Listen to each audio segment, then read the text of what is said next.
മക്കളെ എല്ലാവർക്കും നമസ്കാരം. Welcome to super notes. നാളെ ഗ്രൂപ്പ് ഡി എക്സാം അപ്ലൈ ചെയ്യാനുള്ള ലാസ്റ്റ് ഡേറ്റ് ആണ്. നമുക്ക് അതിനെക്കുറിച്ച് സംസാരിക്കാം. അപ്പൊ ഈ എക്സാം പഠിച്ചു തുടങ്ങുന്ന എല്ലാവർക്കും, പഠിച്ചുകൊണ്ടിരിക്കുന്ന എല്ലാവർക്കും ഒരു ഡൗട്ട് കാണും. എന്നായിരിക്കും എക്സാം വരാൻ പോകുന്നത്? പെട്ടെന്ന് വരുമോ? കാര്യം RRB NTPC ഒക്കെ വളരെ പെട്ടെന്ന് എക്സാം വന്നു. മാർച്ച് 16 മുതൽ 27 വരെ എക്സാം നടക്കാൻ പോവുകയാണ്. അപ്പോൾ വളരെ പെട്ടെന്ന് ഗ്രൂപ്പ് ഡി എക്സാമും വരും. എല്ലാവരുടെയും മനസ്സിലെ സംശയമാണ്. നമുക്ക് ആ ഡേറ്റ് വെച്ച് നമുക്കൊന്ന് അനലൈസ് ചെയ്യാം. എന്നായിരിക്കും ഈ പരീക്ഷ നടക്കാൻ പോകുന്നത്? സോ 2025 വന്ന നോട്ടിഫിക്കേഷൻസിന്റെ ബാക്കിയുള്ള എക്സാംസ് നോക്കുകയാണെങ്കിൽ നോക്കാം. ഫസ്റ്റ് എക്സാം നടന്നത് ALP ആണ്. അസിസ്റ്റന്റ് ലോക്കോ പൈലറ്റ് എക്സാം ആണ് ഫസ്റ്റ് കഴിഞ്ഞത്. CA number 01/2025. എക്സാം കഴിഞ്ഞത് ഫെബ്രുവരി 16 മുതൽ 18 വരെയുള്ള ദിവസങ്ങളിലായിട്ടാണ് എക്സാം കണ്ടക്ട് ചെയ്തത്. അതിനുശേഷം നടന്ന എക്സാം RRB ജൂനിയർ എഞ്ചിനീയർ ആണ്. CN number 05/2025. 19 ഫെബ്രുവരി, 20 ഫെബ്രുവരി, മാർച്ച് 3 തീയതികളിലായിട്ടാണ് ഈ എക്സാം കണ്ടക്ട് ചെയ്തത്. അപ്പൊ ഇവിടെ ശ്രദ്ധിക്കുക, CN നമ്പർ 01 കഴിഞ്ഞാൽ അടുത്ത് നടന്ന എക്സാം CN നമ്പർ 02 അല്ല, മറിച്ച് CN നമ്പർ 05ന്റെ എക്സാം ആണ്. JEE എക്സാം ആണ് അടുത്ത് കഴിഞ്ഞത്. അപ്പൊ ഇവിടെ ഈ ഒരു കാര്യം നിങ്ങൾ മനസ്സിലാക്കി വെച്ചാൽ കുറച്ച് കഴിഞ്ഞ് എനിക്കത് പറയാനുണ്ട്. ഓക്കെ, അത് കഴിഞ്ഞ് നടന്ന എക്സാം RRB ടെക്നീഷ്യൻ ആണ്. CN number 02/2025. 5 മാർച്ച് മുതൽ 9 മാർച്ച് വരെയാണ് എക്സാം ഇപ്പോൾ നടന്നുകൊണ്ടിരിക്കുന്നത്. അതിനുശേഷം നടന്ന exam RRB paramedical CN number 03/2025. 10 March മുതൽ 12 മാർച്ച് വരെയാണ് ഈ എക്സാം നടക്കാൻ പോകുന്നത്. 10 മാർച്ച് മുതൽ 12 മാർച്ച് വരെ. ഇവിടെ നിങ്ങളൊരു കാര്യം ശ്രദ്ധിച്ചോ, ഈ മാർച്ച് മാസം നോക്കുകയാണെങ്കിൽ എത്ര എക്സാംസ് ആണ് നടക്കുന്നത്? ഒന്ന് RRB JEE എക്സാം, രണ്ടാമത്തേത് RRB ടെക്നീഷ്യൻ എക്സാം, മൂന്നാമത്തേത് RRB പാരാമെഡിക്കൽ എക്സാം. 3 പ്രധാനപ്പെട്ട നോട്ടിഫിക്കേഷൻസിന്റെ പരീക്ഷ മാർച്ച് മാസം കൊണ്ട് ഇവർ തീർക്കുകയാണ്. നാലാമതായിട്ട് RRB NTPC ഗ്രാജുവേറ്റ്, ഒരുപാട് പേര് അപ്ലൈ ചെയ്ത, ഏതാണ്ട് 40 ലക്ഷത്തിലധികം ആൾക്കാരൊക്കെ അപ്ലൈ ചെയ്ത RRB NTPC ഗ്രാജുവേറ്റ് എക്സാം നടക്കാൻ പോകുന്നത് മാർച്ച് 16 മുതൽ മാർച്ച് 27 വരെയാണ് NTPC ഗ്രാജുവേറ്റ് നടക്കാൻ പോകുന്നത്. അപ്പൊ ഇവിടെ ശ്രദ്ധിക്കേണ്ട കാര്യം എന്താണ്? മാർച്ച് മാസം റെയിൽവേക്ക് ഒരുപാട് എക്സാം നടത്താൻ പറ്റുന്നുണ്ട്. എന്ന് വെച്ചാൽ NTPC പോലെയുള്ള വലിയ എക്സാം പോലും റെയിൽവേക്ക് ഒരു പുഷ്പം പോലെ നടത്താൻ പറ്റുന്നുണ്ട്. എന്താണ് നമ്മൾ മനസ്സിലാക്കേണ്ടത്? NTPC അണ്ടർ ഗ്രാജുവേറ്റും NTPC ഗ്രൂപ്പ് ഡി ഒക്കെ വളരെ പെട്ടെന്ന് തന്നെ വരാം. കാര്യം റെയിൽവേ ഇപ്പോൾ അത്രമാത്രം അപ്ഡേറ്റഡായി. കുറെ കാലത്തിന് ശേഷമാണ് 2024 റെയിൽവേയുടെ പുതിയ എക്സാം അവർ നടത്തിയത്. സോ അതിൽ നിന്നുള്ള അനുഭവ സമ്പത്ത് അവർക്ക് ഇപ്പോൾ ഈസി ആയിട്ട് സെന്റർ ലൊക്കേറ്റ് ചെയ്യാൻ പറ്റുന്നു. ബാക്കി എല്ലാ കാര്യങ്ങളും പെട്ടെന്ന് തന്നെ ഓർഗനൈസ് ചെയ്യാൻ പറ്റുന്നു. അതുകൊണ്ട് തന്നെ ഗ്രൂപ്പ് ഡി എക്സാം നമുക്ക് വളരെ പെട്ടെന്ന് തന്നെ നമുക്ക് പ്രതീക്ഷിക്കാം. ഓക്കെ, ഇനി അടുത്തുള്ള പരീക്ഷ ഞാൻ നേരത്തെ പറഞ്ഞ പോലെ RRB NTPC graduate CBT 1 exam നടക്കാൻ പോകുന്നത് മാർച്ച് 16 മുതൽ 27 വരെ.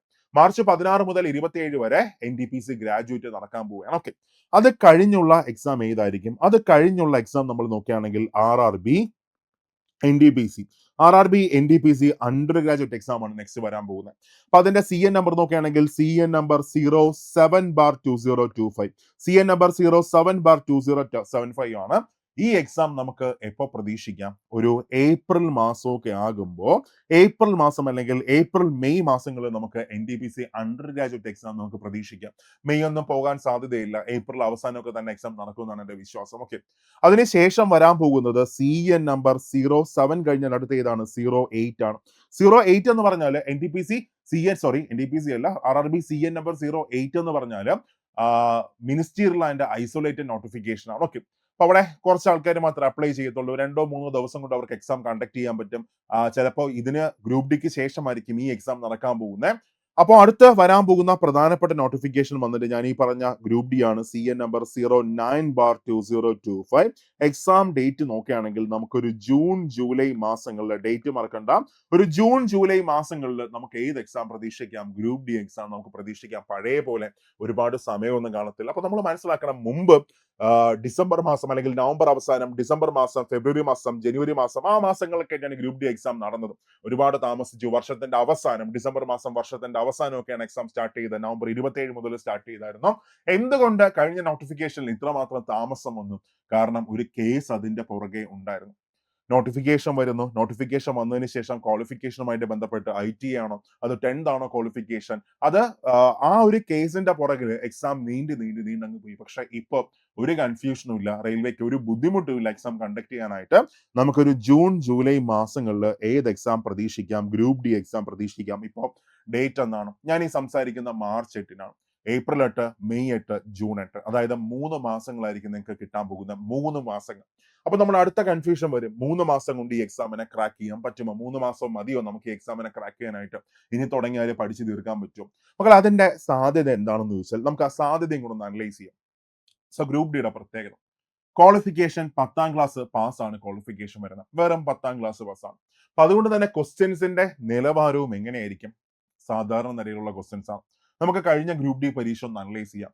അതിനകത്ത് നവംബർ 27 മുതൽ അങ്ങോട്ട് നോക്കുകയാണെങ്കിൽ നവംബർ, ഡിസംബർ, ജനുവരി വരെയുള്ള എക്സാംസ് ഭയങ്കര സിമ്പിൾ ആയിരുന്നു. അതായത് പഠിച്ചിട്ട് പോയ ഒരു കുട്ടി പോലും എക്സാം പാടാണ്, എനിക്ക് കിട്ടത്തില്ല, അങ്ങനെ പറഞ്ഞ് ഒരിക്കലും തിരിച്ചിറങ്ങി കാണത്തില്ല. പകരം പഠിച്ചിട്ട് പോയ കുട്ടിയുടെ മനസ്സിനകത്ത് സന്തോഷം മാത്രമേ കാണത്തുള്ളൂ. അവരൊക്കെ ഇപ്പോൾ അവരുടെ ഫിസിക്കൽ ഇപ്പോൾ സ്റ്റാർട്ട് ചെയ്തുകൊണ്ടിരിക്കുകയാണ്. നമ്മുടെ കുട്ടികൾ തന്നെ ഇപ്പോൾ അവർ ഓടിക്കൊണ്ടിരിക്കുകയാണ്. ഫിസിക്കലിന് വേണ്ടിയിട്ട് അവരുടെ പ്രിപ്പറേഷൻ സ്റ്റാർട്ട് ചെയ്തുകൊണ്ടിരിക്കുകയാണ്. അടിപൊളിയായിട്ട് മുമ്പോട്ട് പോയിക്കൊണ്ടിരിക്കുകയാണ്. അപ്പൊ അവിടെ ഒരു കുട്ടിക്ക് വിഷമം വന്ന് തിരിച്ചിറങ്ങിയെങ്കിൽ ഇതാവാനാണ് സാധ്യത. അതായത് എനിക്ക് കുറച്ചും കൂടെ ഒന്ന് പഠിക്കാൻ പറ്റിയിരുന്നെങ്കിൽ, ഞാൻ അന്ന് ഉഴപ്പിയ സമയത്ത് കുറച്ചും കൂടെ എനിക്ക് പഠിക്കാൻ പറ്റിയിരുന്നെങ്കിൽ, ഒരു മാസം കൂടെ ഞാനൊന്ന് വർക്ക് ചെയ്തിരുന്നെങ്കിൽ, അല്ലെങ്കിൽ അവസാനം ഞാൻ പഠിച്ചു തുടങ്ങിയതിന് പകരം ആദ്യമേ ഒന്ന് പഠിച്ചു തുടങ്ങിയിരുന്നെങ്കിൽ എക്സാം മിന്നിക്കാൻ പറ്റുമായിരുന്നു. ആ ഒരു മാനസികാവസ്ഥയായിട്ടുമാണ് ചിലപ്പോൾ എക്സാം പാടായിരുന്ന കുട്ടികൾ മുഴുവൻ എക്സാം ഹാളിൽ നിന്ന് ഇറങ്ങി വന്നത്. എന്ന് വെച്ചാൽ പഠിച്ചിട്ട് പോയ ഒരു കുട്ടിക്ക് പോലും നിരാശപ്പെടേണ്ടി വന്നിട്ടില്ല. അതാണ് ഗ്രൂപ്പ് ഡിയുടെ പ്രത്യേകത. പക്ഷെ ഫെബ്രുവരി നോക്കുകയാണെങ്കിൽ ഫെബ്രുവരി മാസം ഇച്ചിരി ടഫ് ആയിരുന്നു. അപ്പൊ അവിടെ നോർമലൈസേഷൻ എത്രത്തോളം എഫക്റ്റീവ് ആവുമെന്ന് നമുക്ക് റിസൾട്ട് വന്നതിന് ശേഷം അറിയാൻ പറ്റത്തുള്ളൂ. അപ്പോൾ 10ാം ക്ലാസ് നിലവാരത്തിലുള്ള ക്വസ്റ്റ്യൻസ് മാത്രമേ വരത്തുള്ളൂ. ഒരു പരീക്ഷ മാത്രമേ ഉള്ളൂ. 3 ഘട്ടങ്ങളായിട്ടാണ് സെലക്ഷൻ നടക്കുന്നത്. ഇപ്പൊ NDPC ഒക്കെ നോക്കുകയാണെങ്കിൽ CBT 1 എക്സാം ഉണ്ട്, CBT 2 എക്സാം ഉണ്ട്. പക്ഷെ ഇവിടെ ഒരു ഘട്ടമായിട്ടാണ് സെലക്ഷൻ നടക്കുന്ന, ഒറ്റ പരീക്ഷ മാത്രം. ഓക്കെ, അതായത് ഒരു എക്സാം മാത്രം CBT 1 എന്ന ഒരു എക്സാം മാത്രം. അതിനുശേഷം ഫിസിക്കൽ എഫിഷ്യൻസി ടെസ്റ്റ് ആണ്. അതിനുശേഷം ഡോക്യുമെന്റ് വെരിഫിക്കേഷൻ. അങ്ങനെ 3 ഘട്ടങ്ങളായിട്ട് ഇവിടെ സെലക്ഷൻ നടക്കാൻ പോവുകയാണ്. ഓക്കെ, ഇനി അത് കഴിഞ്ഞ് എന്താണ് മാർക്ക് ഡിസ്ട്രിബ്യൂഷൻ വരുന്നത്? മാർക്ക് ഡിസ്ട്രിബ്യൂഷൻ വരുന്ന മാത്സ് 25 ക്വസ്റ്റ്യൻസ് 25 മാർക്കാണ്. റീസണിങ് വന്നിട്ട് 30 questions 30 mark. Science 25 questions 25 mark. Okay, അതായത് maths, reasoning, physics, chemistry, biology. അത് കഴിഞ്ഞ് നോക്കുക GK ആൻഡ് കറണ്ട് അഫയേഴ്സ് നോക്കുകയാണെങ്കിൽ 20 ക്വസ്റ്റ്യൻസ് 20 മാർക്ക്. മക്കളെ ഇവിടെ GK പഠിച്ച് നിങ്ങളുടെ സമയം കളയരുത്. ദയവേത് GK പഠിച്ച് നിങ്ങളുടെ സമയം കളയരുത്. പകരം സ്റ്റാറ്റിക് GKയിലെ പ്രധാനപ്പെട്ട കുറച്ച് ടോപ്പിക്കുകൾ മാത്രം പഠിക്കുക. അതേപോലെ തന്നെ കറണ്ട് അഫയേഴ്സിന് ഫുൾ പ്രാധാന്യം കൊടുക്കുക. കഴിഞ്ഞ പരീക്ഷകൾ മൊത്തം നോക്കുകയാണെങ്കിൽ അവിടെ GK 2, 3, 4 മാർക്കിനാണ് GK ക്വസ്റ്റ്യൻസ് മാത്രം വന്നത്. വെറും 4 മാർക്കിന് വേണ്ടി കടല് പോലെ നമ്മൾ പഠിക്കേണ്ട ആവശ്യമൊന്നുമില്ല. കറണ്ട് അഫയേഴ്സിൽ ഫുള്ള് ഫോക്കസ് ചെയ്തോ. എന്നിട്ട് സ്റ്റാറ്റിക്കിലെ ഇമ്പോർട്ടന്റ് ആയ ടോപ്പിക്കുകൾ മാത്രം നിങ്ങളൊന്ന് പഠിച്ചോ. കട്ട് ഓഫ് ഒരു 70, 75 ആ റേഞ്ച് ആയിരിക്കും കട്ട് ഓഫ് വരുന്നത്. 100 മാർക്കിന്റെ പരീക്ഷയ്ക്ക് 70, 75 കട്ട് ഓഫ് എന്നൊക്കെ പറഞ്ഞാൽ അതൊരു കൂടിയ കട്ട് ഓഫ് അല്ല കേട്ടോ. അതായത് ഇന്ന് PS നടത്തുന്ന ഒരു LD പരീക്ഷയ്ക്ക് പോലും ചിലപ്പോൾ ഇതിനേക്കാളും ഉയർന്ന കട്ട് ഓഫ് ആയിട്ടായിരിക്കും വരുന്നത്, ഇത്രയും നിലവാരമുള്ള പരീക്ഷയായിട്ട് പോലും. പക്ഷെ ഇവിടെ അങ്ങനെയല്ല. റീസണിങ് കഴിഞ്ഞ പരീക്ഷയ്ക്ക് ഇതുവരെ ഘടിപ്പിച്ചിട്ടില്ല. മാത്സ് ആവറേജ് ആയിരുന്നു. സയൻസ് ഘടിപ്പിച്ചിട്ടില്ല. Current affairs ഘടിപ്പിച്ചിട്ടില്ല.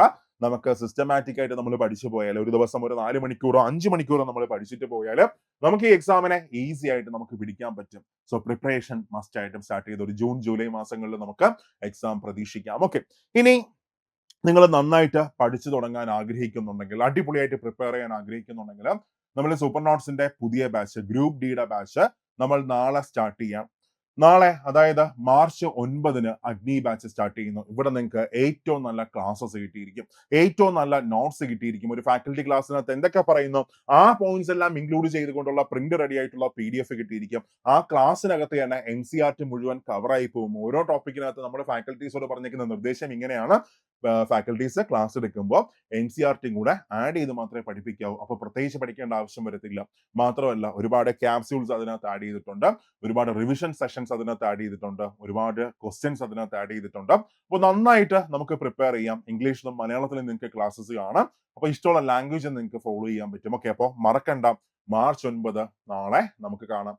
2 കാര്യങ്ങൾ: നാളെ അപ്ലൈ ചെയ്യാനുള്ള ലാസ്റ്റ് ഡേറ്റുമാണ്, നമ്മുടെ ബാച്ചും സ്റ്റാർട്ട് ചെയ്യണം. ഓക്കെ, 10 മിനിറ്റ് മതി അപ്ലൈ ചെയ്യാനായിട്ട്. സോ ആരെങ്കിലും അപ്ലൈ ചെയ്യാത്തവരുണ്ടെങ്കിൽ മക്കളെ ഒന്ന് അപ്ലൈ ചെയ്യാം.